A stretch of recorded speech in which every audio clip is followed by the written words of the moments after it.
Shalom.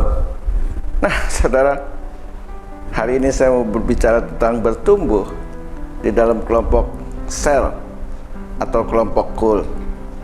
Saudara, untuk bisa bertumbuh dalam kedewasaan rohani, kita harus berhubungan dengan sesama anggota gereja sebagai bagian dari tubuh Kristus. Roma 1 ayat 12 berkata, yaitu supaya aku ada di antara kamu dan turut terhibur oleh iman kita bersama, baik oleh imanmu maupun oleh imanku. Dan saudara, saling melengkapi sebagai bagian dari tubuh Kristus adalah kewajiban yang harus kita penuhi sebagai wujud nyata dari sebuah pertumbuhan rohani yang baik. Tanpa itu, kita tidak akan pernah bisa mempraktekkan kebenaran firman Tuhan. 1 Korintus 1 ayat 10 berkata, tetapi aku menasihatkan kamu, saudara-saudara, demi nama Tuhan kita Yesus Kristus, supaya kamu seia, sekata, dan jangan ada perpecahan di antara kamu. Tetapi sebaliknya, supaya kamu erat bersatu dan sehati sepikir.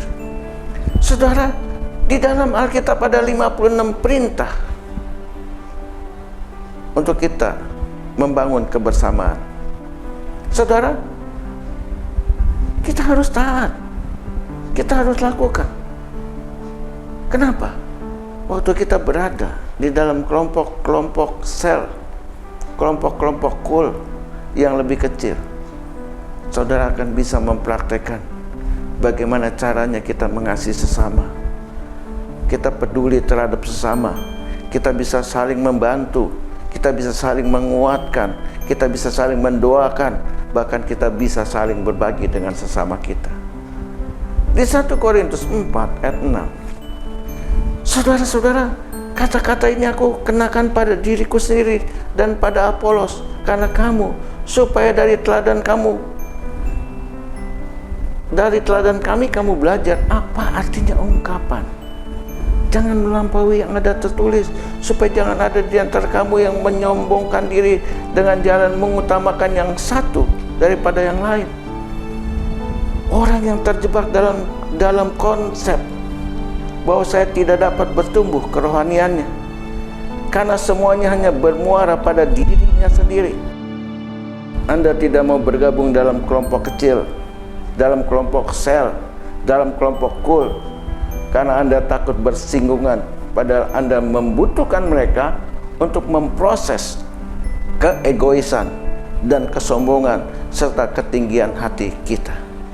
Di Roma 12 ayat 5 dikatakan begini, demikian juga kita, walaupun banyak, adalah satu tubuh di dalam Kristus, tetapi kita masing-masing adalah anggota yang seorang terhadap yang lain.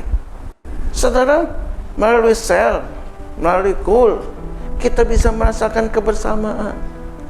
Sekalipun ada orang yang tidak sepemikiran dengan kita, justru kita tertantang untuk belajar meredam keegoisan, belajar untuk bermurah hati dan lebih peduli terhadap orang lain.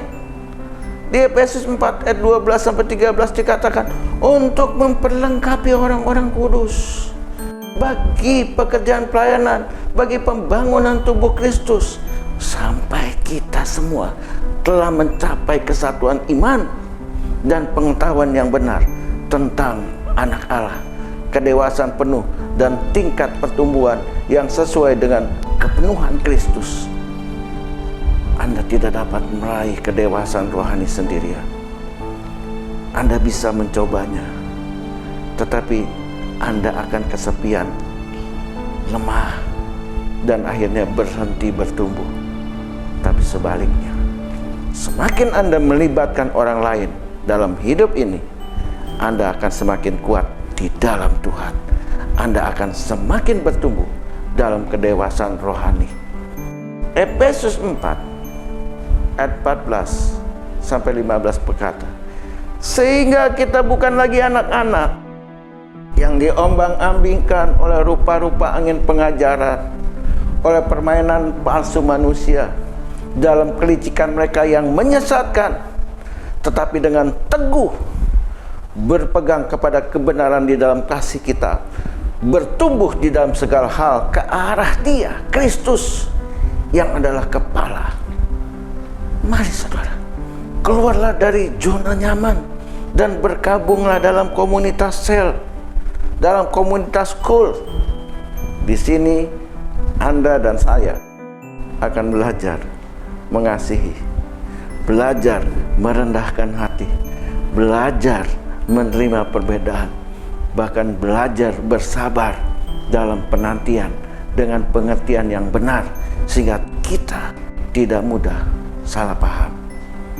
Efesus 4 ayat 16 berkata, daripadanya lah seluruh tubuh yang rapi tersusun dan diikat menjadi satu oleh pelayanan semua bagiannya sesuai dengan kadar pekerjaan tiap-tiap anggota, menerima pertumbuhan dan membangun dirinya dalam kasih. Coba saudara, angkat kedua tangan kita. Ada berapa jari kita? 10 bukan? Lalu mulailah kita hitung. Ada berapakah sahabat yang kita miliki saat ini? Jangan sampai kita hanya mempunyai sedikit sahabat di dunia ini. Ibrani 10 ayat 24 dan 25 dikatakan, marilah kita saling memperhatikan, supaya kita saling mendorong dalam kasih, dalam pekerjaan baik. Janganlah kita menjauhkan diri dari pertemuan-pertemuan ibadah kita seperti dibiasakan oleh beberapa orang, tetapi marilah kita saling menasehati dan semakin giat melakukannya menjelang hari Tuhan yang mendekat. Pertumbuhan rohani bersifat relasional. Artinya semua akan menjadi lebih baik jika kita lakukan bersama-sama.